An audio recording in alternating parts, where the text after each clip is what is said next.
kuulate veebiraadiot lihtsalt ja keerutamata. Eestlased, parandage lõpuks meelt. Tänaseks me teame, et Ukraina sõda oli üks korruptsioonimülgas, millest oleks pidanud suure kaarega eemale hoidma ning uskuma tõerääkijaid, mitte munadega loopima ning siis tunnistama, et kurat, neil oli taas õigus. Kas eestlastel tõmmatakse ka 4. kord nahk üle kõrvade ja millal hakatakse lõpuks kuulama õigeid inimesi? Kogu Ukraina sõda on suitsukate. Olulistest asjadest ikka ei räägita meile. Pole ühtegi opositsioonipoliitikut, kes seisaks tegelikult vastu panganduskartellile. Eesti riik on lootusetult võlgu. Meie Natura 2000 alad ja inimtööjõud on pandud nende võlgade ehk siis panditud võlakirjade tagatiseks juba ammu mängu ja meie pangad on 140 riigi seas kapitaliseerituselt maailmas teisel kohal, samal ajal kui me iga muu näitajaga oleme sisuliselt kuskil alumise otsa edetabelis, eks ole, ja panku keegi ei puutu. 2018 sai ikkagi Riigikogu poolt mandaadi Ameerika Ühendriikide valitsus selleks, et ehitada välja endale sobivatesse kohtades Eesti territooriumil sõja polügoone. Samal ajal me teame, et toimub maavarade peale suur tung.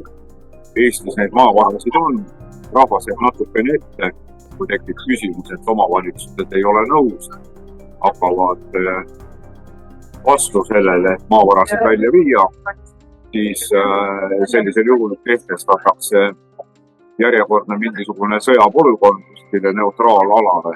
Nii nagu Elvis ütles väga õigesti seda, et just neutraalsel territooriumil toimub sõda. Nii nagu Iraagi-Iraani sõda toimus omavahel Nõukogude Liidul ja Ameerika Ühendriikidel nii täpselt samamoodi Ukraina sõda. Ja siis on alati võimalik rahvale esitada riigisaladusega kaetud argument selle kohta, et me oleme praegu ohus, kohe tuleb üks kuri naaber. Kui nüüd Ukraina jama saab läbi, ma ei ütle juhul kui, vaid siis kui, sest see on kindel, et saab läbi. Kui see saab läbi, siis tuletage meelde. Ja see ei ole mitte selleks, et ise näidata, kui tähtsad me oleme. See on selleks, et näidata, et on võimalik ette näha, on võimalik läbi näha ja edaspidi äkki need meie sugulased, sõbrad, tuttavad on siis targemad.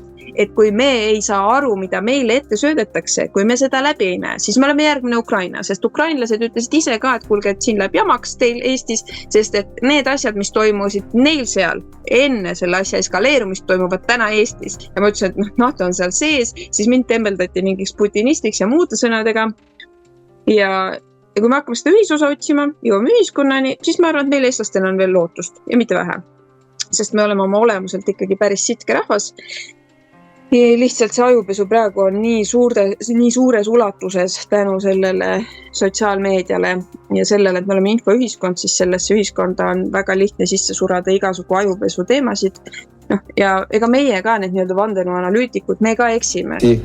Ja järsku on seal sees tundmatud mundritega sõdurid täies varustuses ja nad lihtsalt okupeerivad selle piirkonna. Ilmselgelt on tegemist siis venelastega, aga tegelikult ütleme, millel tasub keskenduda seda seriaali vaadates on ikkagi see, kuidas siis sündmused arenevad Soome juhtkonnas ja milline on siis välismaine reaktsioon. See saatejuht, kes seal oli, see tundus küll nagu selline lapsajakirjanik, võib-olla see on liiga karm hinnang, aga paraku ma ei näinud temast nagu mingisugust tõsist ajupotentsiaali, aga see, et seltsimees Kiisler läks lati alt läbi, see on paraku näide sellest, kuidas annab ametikoha sulle põhimõtteliselt mingisugune asutus, siis võtab sult ka mõistuse. See tähendabki, et nad tegelikult on ühes paadis, sellepärast, et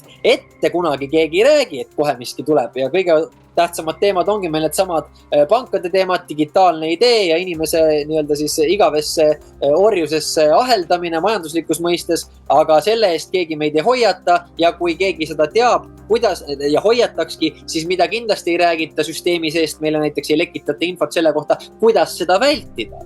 Ehk siis sõda saab läbi täpselt siis, kui käive langeb. Kui rahva jaoks on käes õppimise aeg, karmide karistuste aeg on, võlgade aeg, tuleb sünge ja depressiivne aeg ja siis võivad taas tulla paremad ajad, sest me oleme sunnitud õppima. Ja nüüd toimubki siis see lõplik kokku varisemine ja seal on mitmed erinevad variante. Kõige positiivsem variant on see, et tekib normaalne ühiskondliku suhtlemise tasandil olev inimeste vaheline soe sõprus. Nii nagu Kertu ennem ütles, et ühisosa on vaja leida. Ehk siis jah, konservatiivid tulevad võimule. See digiidee jamps kõik, mis veel tuleb ja kodanikupalk kõik, mis tuleb. See kõik tuleb, aga see tuleb kasulike idiootide abil, kes on need samad liberastid. Aga selle süsteemi üle tulevad valitsema paremäärmuslikud jõud.